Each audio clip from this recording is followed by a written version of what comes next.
EMS TV के सभी दर्शकों को मेरा सादर नमस्कार। आज हम बात करेंगे दिल्ली के उप मुख्यमंत्री मनीष सिसोदिया की, जो पिछले कई माह से जेल में बंद हैं और कुछ दिन पहले ही सुप्रीम कोर्ट में उनकी जमानत याचिका पर सुनवाई हुई। सुप्रीम कोर्ट ने खुद कहा कि ईडी अभी तक ऐसे कोई सबूत नहीं दे पाई कि जिससे इन्हें जेल में बंद रखा जा सके, और इनका मामला यदि ट्रायल कोर्ट में जाएगा तो वहाँ पर इनके खिलाफ कोई सबूत ही नहीं है, तो ये पहली दूसरी पेशी में ही उड़ जाएगा। सुप्रीम कोर्ट ने सुनवाई की थी और ऑर्डर फॉर रिजर्व कर लिया था, फैसला सुरक्षित रख लिया था, और आज जब फैसला आया है तो उस फैसले से न्यायपालिका की साख को एक बहुत बड़ा खतरा उत्पन्न हो गया है। कई महीनों से मनीष सिसोदिया जेल में बंद हैं। अंग्रेजों के समय में भी जो कानून बनाया गया है उसमें 90 दिन के अंदर यदि चार्जशीट पेश नहीं हो पाती है और जांच एजेंसी अपनी चार्जशीट पेश नहीं कर सकती थी तो न्यायालय इसको आधार बनाकर जमानत दे सकती थी। जब सुप्रीम कोर्ट ने सारा मामला देखा और ईडी का कोई मामला बनता ही नहीं था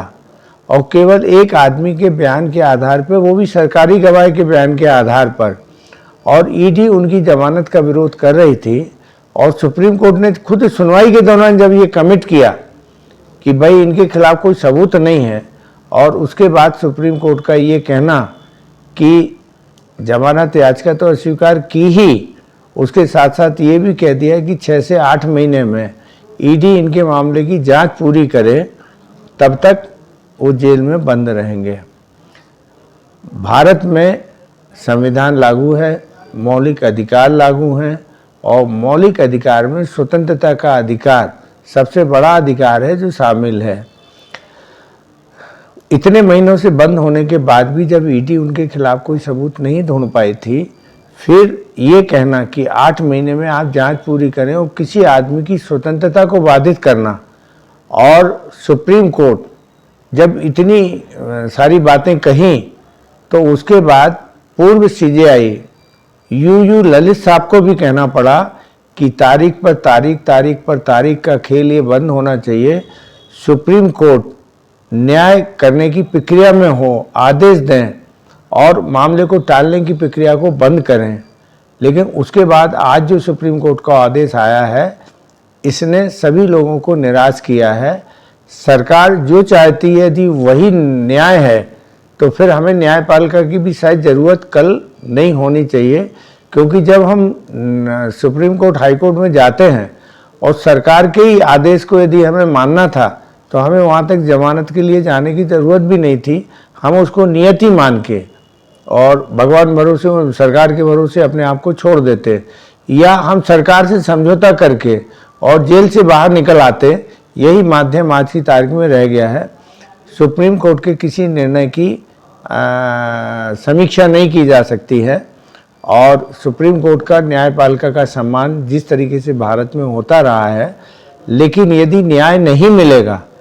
तो सुप्रीम कोर्ट और न्यायपालिका खुद अपना दरवाज़ा आम लोगों के लिए धीरे धीरे बंद कर रही है, और वो एक हिसाब से सरकार के एक विभाग की तरह काम करता हुआ नज़र आता है कि यदि सरकार जो नहीं चाहती है, सुप्रीम कोर्ट भी यदि उसमें अपनी मोहर लगा देती है, तो लोगों की न्यायपालिका के प्रति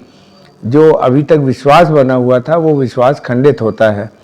एक बार सुप्रीम कोर्ट को फिर से मतलब जो जिस तरीके के फैसले आ रहे हैं, अभी कल से फिर सुनवाई होने जा रही है इलेक्टोरल बॉन्ड को लेकर, और जिस तरीके से सुप्रीम कोर्ट सरकार के लिए गए निर्णय की पुष्टि कर रही है, तो ये और लोग कहने लगे हैं कि कोर्ट के माध्यम से सरकार अपने फैसलों में, अपने निर्णयों पर और न्यायपालिका की भी मोहर लगवा रही है। यदि यह छवि सुप्रीम कोर्ट और हाई कोर्ट की बनेगी तो यह भारत के हित में नहीं है, ऐसा मेरा मानना है। लेकिन ठीक है, सुप्रीम कोर्ट ने जो आदेश दिया है वो उन्होंने निश्चित रूप से सोच समझ के ही दिया होगा, लेकिन जब न्याय नहीं मिलेगा या न्याय इतने विलंब से मिलेगा कि जब उसका कोई मतलब ही नहीं रह जाएगा, तो न्याय का सिद्धांत तो यहीं आके खत्म हो जाता है। सुप्रीम कोर्ट को इस दिशा में सोचने की जरूरत है। सादर धन्यवाद।